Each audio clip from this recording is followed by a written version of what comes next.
Bonjour tout le monde, j'espère que vous allez bien. Nouvelle vidéo pour aujourd'hui. Comme vous voyez, je suis sur un terrain de football à Champs-sur-Yonne exactement. L'épisode 6 va commencer, générique et c'est parti.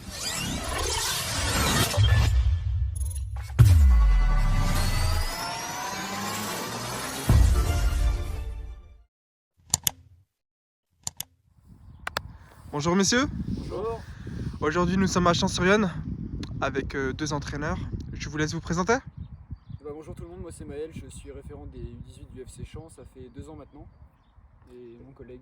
Et moi c'est Manuel Ferreira, je suis au club là, de Champs depuis 3 ans et puis ça va faire une année que je suis avec Maël en tant qu'adjoint au dirigeant des U18. Comment ça se passe du coup pour les U18? Cette année c'est un peu plus compliqué que l'année dernière, on a surtout un effectif très jeune. Donc du coup il y a plein de choses à remettre en place, tout ce qui est tactique, physique, etc. Il y a un écart entre U15 et U18. Donc il y a un gros travail de projet de jeu, tout ça, de fond de jeu à refaire, à remettre en place. Là, les résultats commencent à s'améliorer pour les deux équipes, même si les 3 points sont pas souvent là. Mais en tout cas, dans le contenu, c'est largement mieux qu'au début de saison. Et du coup, là, on vise une progression dans le jeu et dans la mentalité surtout des joueurs. Et du coup, pour toi, ton rôle au sein du club? Au sein du club, j'aide Maël au niveau des entraînements tous les lundis et mercredis. Et je prends quelquefois l'abbé en tant que coach parce qu'il nous manque beaucoup de monde en tant que dirigeant et du coup j'aide Maël par rapport à ce travail-là. Ça marche. Et sinon, tu es joueur aussi? Moi, je suis joueur en catégorie senior. Ça fait presque une dizaine d'années que je suis au FC Champs. Bon, il y a eu des saisons intermittentes, tout ça, avec les études, tout ça, mais ouais, je suis joueur cette année. Senior, ouais, c'est un peu compliqué aussi cette année, donc malheureusement, c'est des va-et-vient. C'est positif à un moment et après c'est négatif, donc il faut faire la part des choses. Et quand tu es entraîneur et joueur dans le même club, tu vois un peu les défauts et les qualités, et malheureusement tu aimerais bien faire pour le club et changer les choses. Oui. Et malheureusement, des fois tout seul ou quelques personnes, ça ne change pas la chose. Et tu joues quel poste? Je joue défenseur central. Bon, ce week-end j'ai joué attaquant, donc on va dire que je suis assez polyvalent. Et pourquoi Ouais, défenseur central? moi, j'aime bien jouer à la relance. Mhm. J'ai la vision de jeu, donc du coup, je vois un peu en avance sur certains joueurs, certains adversaires. Donc ça me permet de bien relancer et puis d'être là, toujours au contact avec les mecs et les adversaires. Et puis leur couper la route, c'est ce que j'aime. Et sinon, messieurs, niveau infrastructure, vous en pensez quoi d'ici? Et franchement, il y avait l'ancien stade à Champs il y a des années, donc ça fait depuis 2015 qu'on a le synthétique. C'est une grosse qualité, il y a de très belles infrastructures et franchement, je sais pas toi ce que t'en penses. Moi par rapport à ce que j'ai connu à Coulanges, oui, on est sur un niveau ultra. On a tout, on a les équipements, on a des chariots pour amener le matériel, avant on n'avait jamais rien.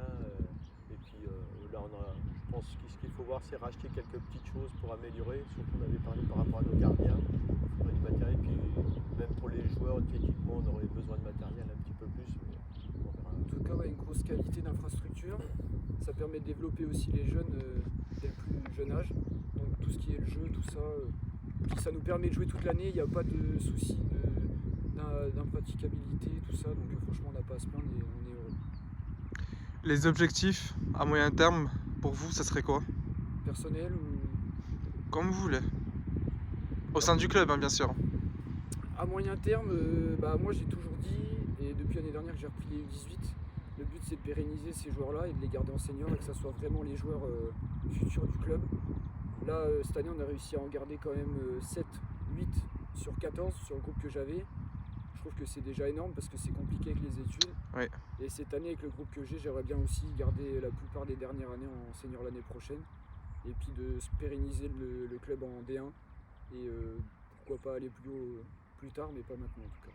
Il y a du projet, il y a du travail, il y a beaucoup de choses à voir. Du coup, t'aimerais pourquoi pas coacher l'équipe senior plus tard? C'est... Enfin, ensemble, non?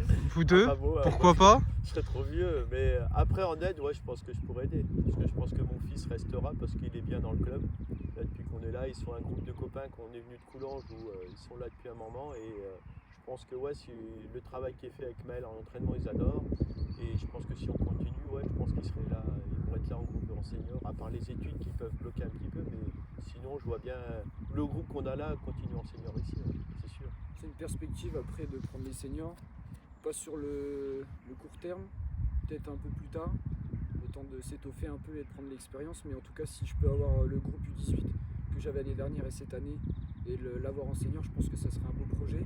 Ce sera un projet sur du long terme, parce que je les ai déjà eu 1 an, ceux de cette année ça sera 1 an aussi, voire 2 ou 3 pour certains. Donc je pense que quand tu connais le coach c'est plus simple, et en senior il y a quand même du travail à effectuer, donc ça sera intéressant.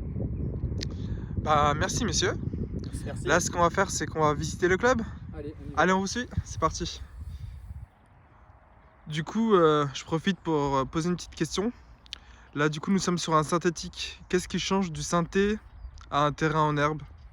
Il y a beaucoup d'avantages et d'inconvénients à vrai dire. Pour les avantages déjà c'est tout ce qui est projet de jeu. Voilà, les joueurs vont avoir une qualité de jeu optimale.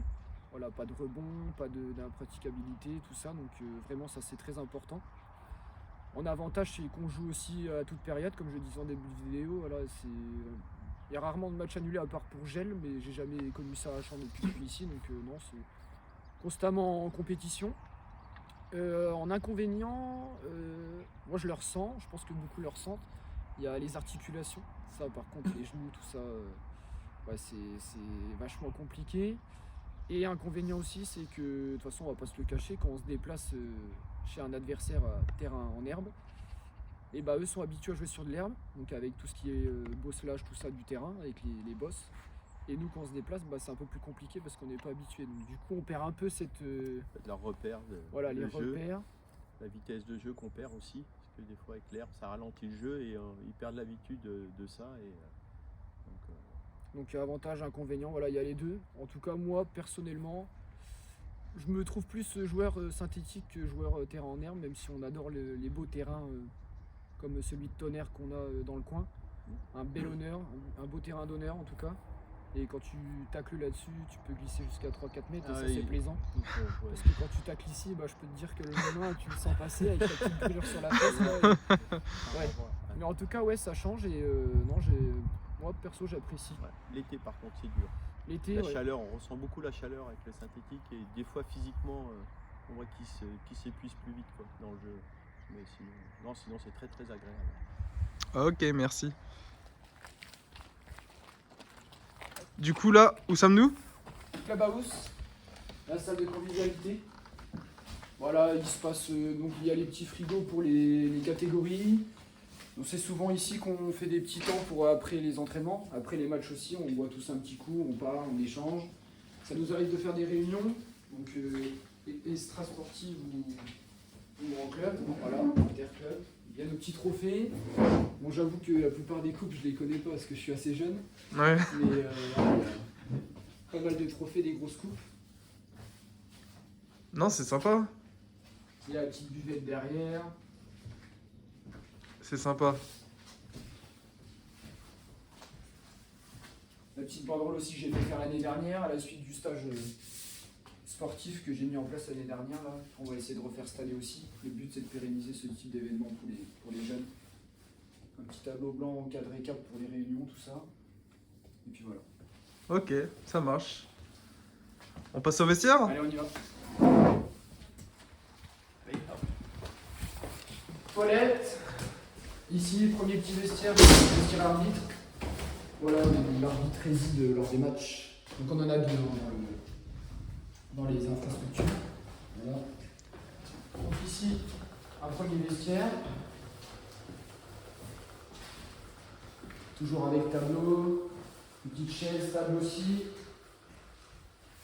Voilà, les tables et les vestiaires se ressemblent beaucoup. Donc ici, un autre vestiaire aussi.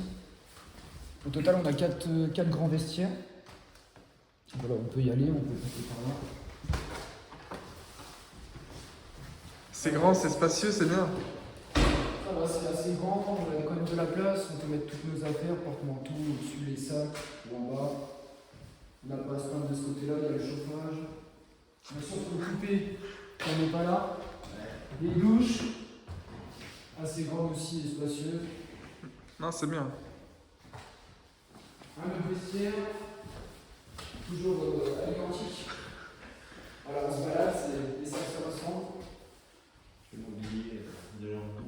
Du coup, là, ce vestiaire-là, c'est domicile extérieur. Alors, c'est les deux qu'on vient de faire là, c'est extérieur. Et nous, domicile, ça sera derrière là. Et Ok, ça marche. celui qui est vers l'entrée. Voilà, on distingue à chaque fois nos vestiaires pour que les joueurs aient un repère continu sur la saison. On se balade. Ici, le bureau. Bureau du coach. Hein? Bureau du chef. Ouais. Voilà le petit bureau. Donc il y a des livres là-bas qui sont mis à disposition pour les coachs. Donc on remercie Daniel Duroir pour ces livres-là. Ils sont mis à disposition pour travailler dessus.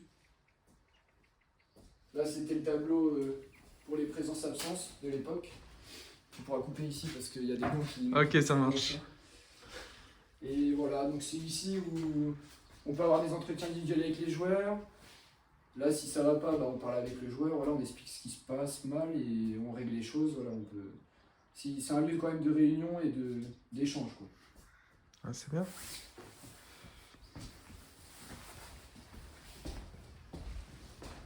Un autre WC. Donc là, on a le vestiaire numéro 1. Donc ici, c'est le vestiaire que j'utilise le plus, qu'on utilise le plus. Du coup, dans le vestiaire, toi, tu te places où généralement? Généralement, quand je parle, je coule ici. J'ai mes acteurs, les joueurs qui sont en face de moi. Voilà, le but, c'est de se montrer aux joueurs, de leur parler, d'échanger avec eux et d'être vraiment face à eux pour avoir le maximum de compréhension entre nous. Et ici, il y a le tableau qui est là d'habitude, voilà, qui est à côté. Et du coup, je parle avec eux, j'échange à cette place-là. Voilà. Merci. Pour terminer, on peut aller voir le terrain? Allez, on y va.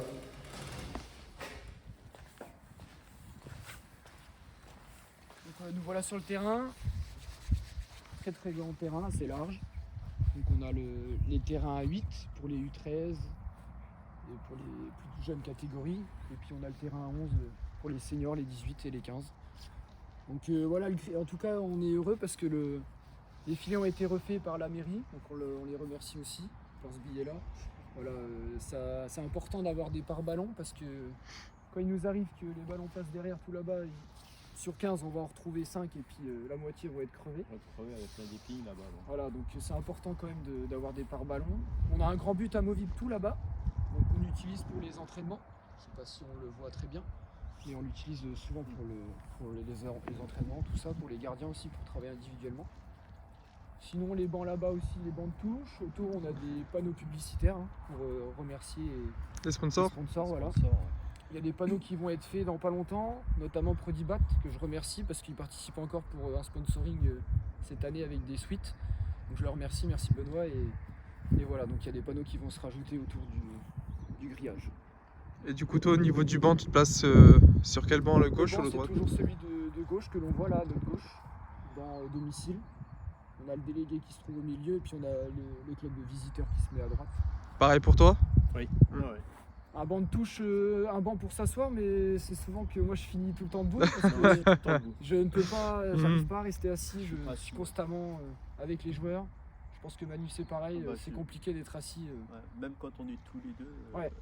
je me lève. Alors que je ne devrais pas, mais. Et c'est souvent que des fois les arbitres ou ils nous disent de les délégués nous. Enfin, ont... normalement on est censé avoir un coach debout. Il n'y a qu'un coach, deux, voilà. Quand on est gauche, ouais. J'ai tendance à être debout, alors je me cache sur le côté pour pas qu'il me voit. Mais ouais, après c'est normal. Et est-ce que le club recherche des bénévoles?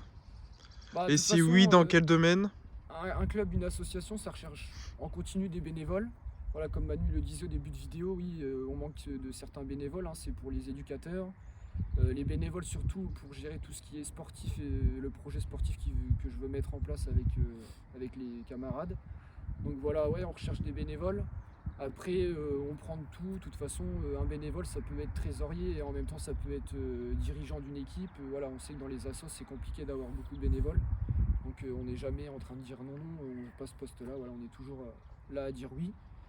Et là, je suis très heureux parce que ouais, j'ai des U18 qui étaient avec moi l'année dernière et qui sont encore avec moi cette année, qui s'occupent de catégories jeunes, donc les U6, il y a les U11, les U13. Et en fait, eux, ça vient d'eux-mêmes.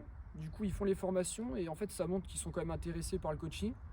C'est-à-dire que plus on va avoir de jeunes qui vont faire ces formations-là et les modules, bah, plus on aura de coachs à l'avenir. Et vu que c'est des jeunes, bah, ils ont le temps d'apprendre. Donc franchement, on aime beaucoup, on apprécie. franchement c'est plaisant. Et pour terminer, si quelqu'un est intéressé pour rejoindre le club, y a-t-il un moyen pour vous contacter? Bah, on a des réseaux sociaux, du coup on a la page Facebook FC Champs-sur-Yonne, voilà, qu'on alimente de jour en jour. Bon, il y a des périodes un peu creuses, mais là on est en train de reprendre tout ça. Et la page Instagram aussi, FC Champs 89, qu'on alimente tous les jours aussi. Donc les réseaux sociaux, après il y a les numéros qui se trouvent sur le district. Ouais. Voilà, il y a L'adresse plusieurs mail. coordonnées quand même, il y a les mails, tout ça. On est Bah, assez accessible quand même sur les réseaux, tout ça. Je mettrai vos réseaux en description. Ouais. N'hésitez Les pas à les gens- rejoindre. Ils peuvent venir ici aux entraînements et puis demander. Hein. Nous, ça nous est déjà arrivé que des gens viennent à l'entraînement, tout ça. Est-ce que je pourrais faire ça? Est-ce que je peux t'aider? Ouais.